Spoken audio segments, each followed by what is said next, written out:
Tugenda kulemera ku mazima paka gavumenti wene tutta itumale otajja kutta milioni 10. Yeah. Tugenda kugalemera ko mpaka we tunalekerawo okwogera batutta. Nenga twogera kintu kimu kyokka mazima.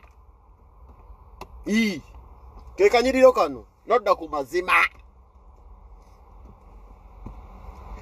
Tugenda kubyogera mpaka tudimandinge be mudimandinga nga mwabatadda.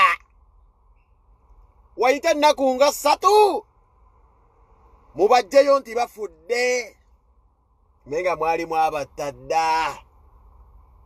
Era nti wano we tuli mwatusigamu abantu.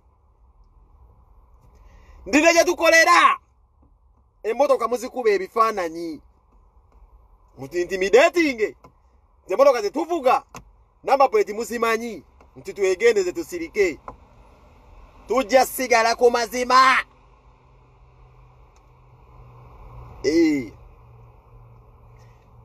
Bannayuganda bannange ngenda kukola kaviyo kano kampinyo kange sanze ngenda kunoonya 10. Nenina ennaku nnyingi nnyo.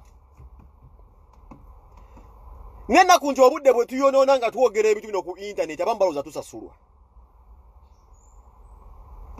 Twogedde ebintu bino ku internet ebbanga ddene abantu balowooza tufunamu ssente.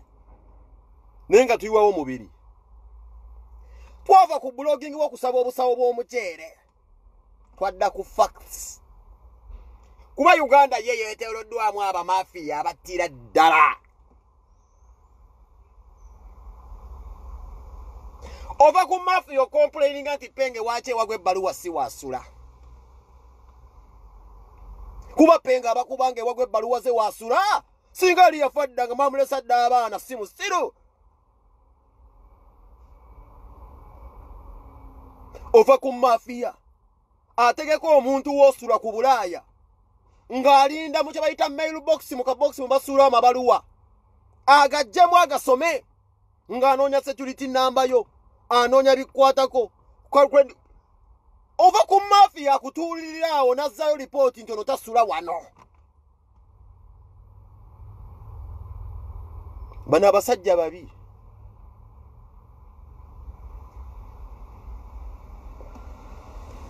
Ova ku mafiya.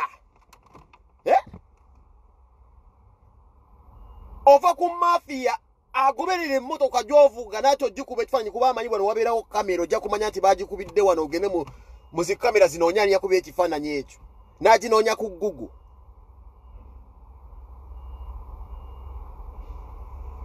Twabadde wano tamuza vidiyo eno. Olaba nze nyiigana nnyo wena. Twali wano Olwomukaaga nafuna essimu wa muganda bamuyita Lumbuye. Nangamba penge tebigatta. Ne mugamba bitya. Nangamba ebintu bino tebigatta. Tubigattemu tulabe. Twakoze vidiyo eggulo. Sinakwosa ggulo lunaku luli oluwedde. Ne tusaba abantu 3.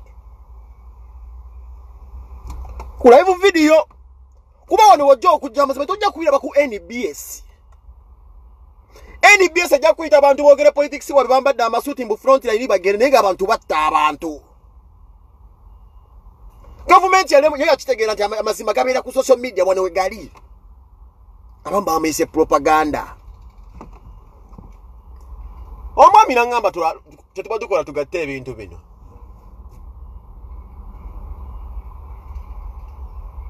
Nga mutuufu mulimu abantu abazze bamiisinga nga bantu b'amaanyi mu ggwanga. Naye nga teri amanyi gye bali. Abamu ku bo betwatose okubeera nga tugatta ku live video gyeri sinagijja era ensasa geejanise mu gavumenti otegeera nti nno bano abaana bali ku bya ddala. Otegeera nti bano abavubuka batandise ku internet bya ddala nti n'obusawo bw'omuceere tebubamala bali ku mazima.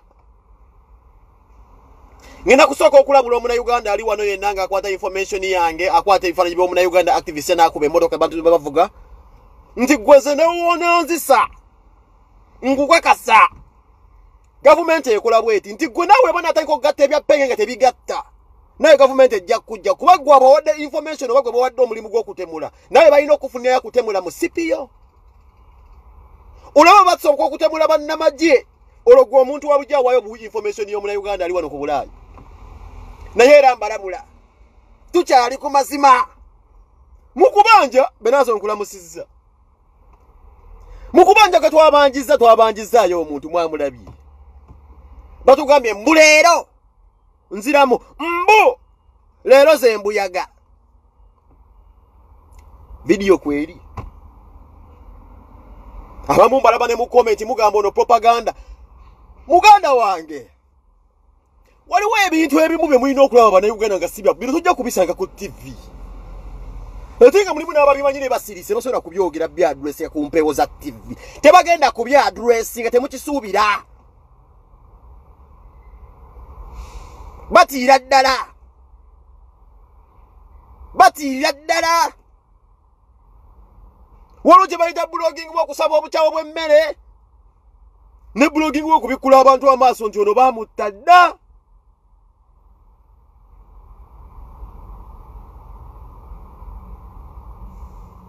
abasajja bategedde bya ddala bamuwanze balangiridde nti yafudde n'ekirala kye mbagamba baganda bange igwe ali mu famire y'omusajja gwe bayita erikokko gavana we Uganda Mutebire nawe wabanja owuwo twasabe basatu omu bamuwanze leero bagambye afudde leero mbw afudde leero twagalayo abalala babiri bo baliwa mwali mwamutadda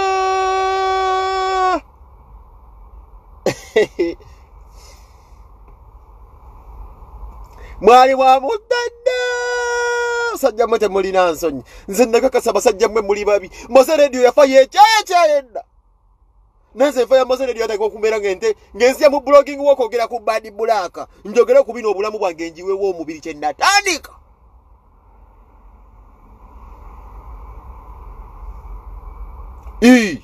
kye natandika nze sitola kwogera kati ku babadi bulaka ebyo n'embigoba nenguyiwawo nengamba nja kuguyiwawo ng'ebimu tebigatta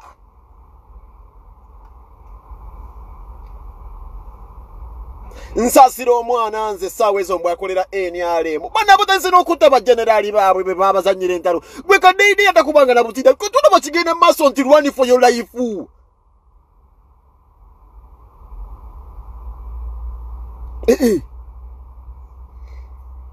mbw okulira gavumenti oli buloga gwe tuna bakigenda mu maaso tukulabula gye waddukira tuna bakigenda gwe tefaali kiri otadde ku ggwanga okusinga abo abaakuba emmundu abenge gye basaanawo ng'enkoko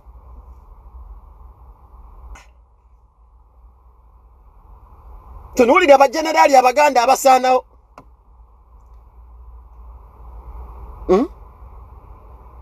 bajenerali abawandiso gatazina abaganda abasaanawo ebintu bino mujja kubyegattira abamu mujja kakasa tetuli ku propaganda era mujja kakasa nti eyo gavumenti gye mulaba eyo y'omusajja oyo gavumenti mbi nnyo mbi nnyo twabagamba wano nga bagenda okutta Yasini tenga ali mu propaganda legavuga that evening Bobby yakaba amaziga nga driver we tayo tipenge propaganda tetukyalina budde bwa bebe tukola tusasulwa tetukyasobola kuddaka batunoonya ne wano naye nga batunoonya gavumenti ya Uganda erimba ti polisi ya Sweden ekisooka polisi ya Sweden tesobola kunobera ng'ogenda okunoonya omuntu yenna mu Bulaaya ng'omuntu anywa amafuta buli ku makya atambulira emmotoka anywa amafuta kwetikali banonyonyegeja anywamu amafuta wawaganywedde tosobola polisi tesobola kunoonya mu Bulaaya nnaku 3 n'ekubulwa nkiddamu polisi tesobola kunoonya Bulaaya nnaku 3 n'ekubulwa ffe tusasula omusolo tulina abaana naye bategedde bya ddala nti bano nno abaana bali ku kituufu ate nno abali basooka nekubanga boogera ebintu bino be baagula fune tutwala ekifo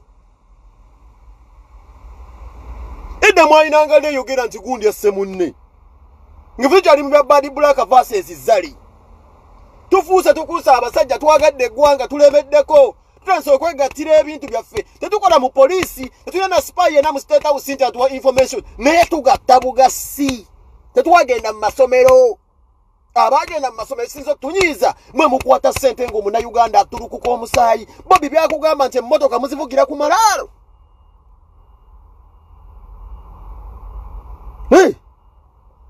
Twasoma intelligence twamusomerawa naye just ebintu ebimu tebigatta. Okumanya mwatidde nnyo basajja mmwe okusaba abantu basatu ne mucyankalanirawo ne mucyankalana kati muwanzeeko omwe abalala baliwo abamafia balimba mwana